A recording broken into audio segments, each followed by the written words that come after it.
नमस्कार, मैं डॉक्टर निवेदिता आपका स्वागत करती हूँ मेरे इस चैनल आयुर्वेदा आश्रम में। आज मैं आपसे डिस्कस करूंगी कि अगर वात बढ़ जाए, पित्त बढ़ जाए या कफ बढ़ जाए तो आप उसे कैसे कम कर सकते हैं। मैंने आपसे बताया था कि वात अगर बढ़ जाती है तो आपको शारीरिक रूप से कॉन्स्टिपेशन हो सकता है, ड्राइनेस हो सकती है, आपको बहुत ज्यादा गैस बन सकती है। और अगर हम मानसिक रूप से बात करें तो मेमोरी लॉस हो सकती है, आपको जल्दी जल्दी चीजें भूल सकती हैं, कोई डिसीजन बनाने में आपको दिक्कत आ सकती है, या आपको जल्दी से इमोशनल इम्बैलेंस हो सकता है, बहुत जल्दी गुस्सा आना, बहुत जल्दी शांत हो जाना, मेमोरी का इश्यू हो सकता है। तो इसको आप ठीक कैसे करेंगे?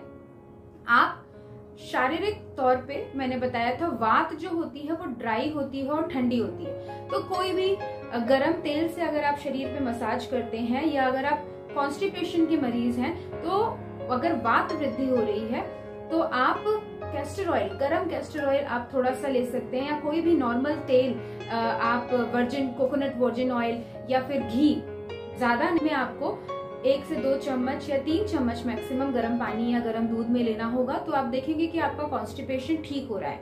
ऐसे ही अगर हम मानसिक वात को बैलेंस करना चाहते हैं तो अश्वगंधा ले सकते हैं आप, फीमेल शतावरी ले सकती हैं, ब्राह्मी ले सकती हैं। ये सब आपकी नर्व्स को सेटल डाउन करने के लिए बहुत अच्छा होता है। आपकी नर्व्स जो हाइपर एक्टिव हैं, वात को जो बढ़ा चुकी हैं, उसको शांत करने के लिए बहुत काम आता है।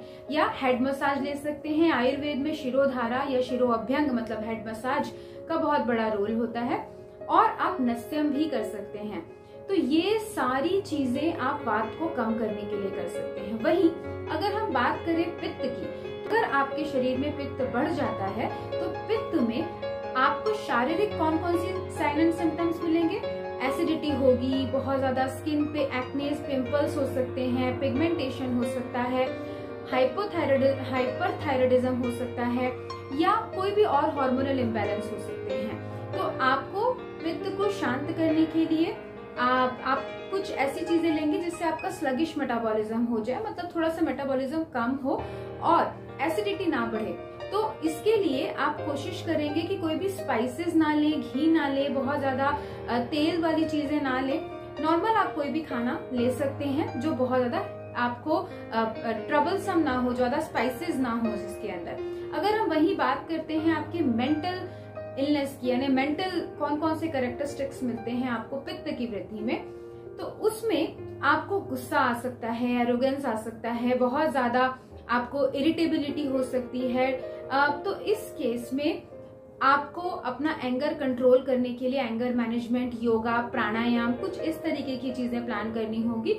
यहाँ भी आपका अश्वगंधा काम कर सकता है। आपकी पित्त को शांत करने के लिए शतावरी भी काम कर सकती है। तो आपको अल्टीमेटली अपने पित्त को शांत करना है तो आपको कार्मिनेटिव चीजें लेनी है।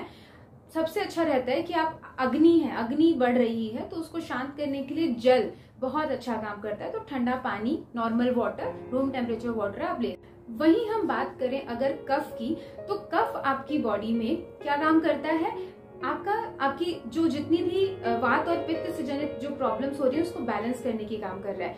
तो अगर कफ ज्यादा हो गया तो बहुत ज्यादा स्लगिशनेस, मेटाबॉलिज्म आपका स्लो हो सकता है। तो आप स्पाइसेस लें। इस केस में आपको स्पाइसेस लेना है, मतलब आप जितने भी मेथी है, जीरा है, धनिया है, या कोई भी ऐसी अदरक हो गई, या आपका जिंजर हो गया, मतलब जो आपकी सूखा अदरक होती है, सौंठ जिसे बोलते हैं, वो ले सकते हैं। तो अजवाइन हो सकती है। आप ये सारे गरम स्पाइसेस अपनी डेली रूटीन में इनकॉर्पोरेट करें। काली मिर्च को आप इनकॉर्पोरेट कर सकते हैं। तो ये आपके मेटाबॉलिज्म को इंक्रीज करेगी। साथ ही साथ आपको थोड़ी एक्सरसाइजेस करनी है।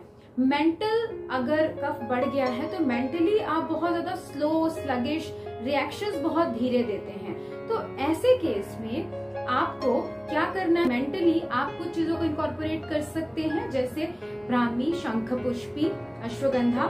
आप अपनी जितनी भी ये सारी स्टिमुलेटिंग हर्ब्स लेंगे तो आप देखेंगे कि आपकी मेमोरी इंक्रीज हो रही है और आपका जो कफ बढ़ गया है, स्लगिशनेस आ गई है, वो जो मेंटल एक्टिविटीज है बहुत ज्यादा स्लगिश हो गई है। तो मेंटल नर्व्स को स्टिमुलेट करना है, उन्हें हमें एक्टिव करना है। तो आप कफ की वृद्धि करनी होगी।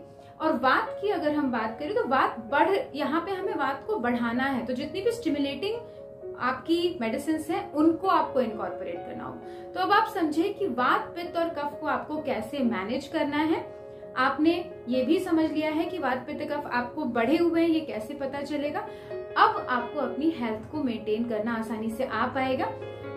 इसी तरीके की कुछ इंटरेस्टिंग इन्फॉर्मेशन के लिए आप मेरे साथ जुड़े रहें। मैं डेफिनेटली आपकी पास फिर से प्रस्तुत होंगी ऐसे ही कुछ इंटरेस्टिंग वीडियोस के लिए। तब तक के लिए धन्यवाद।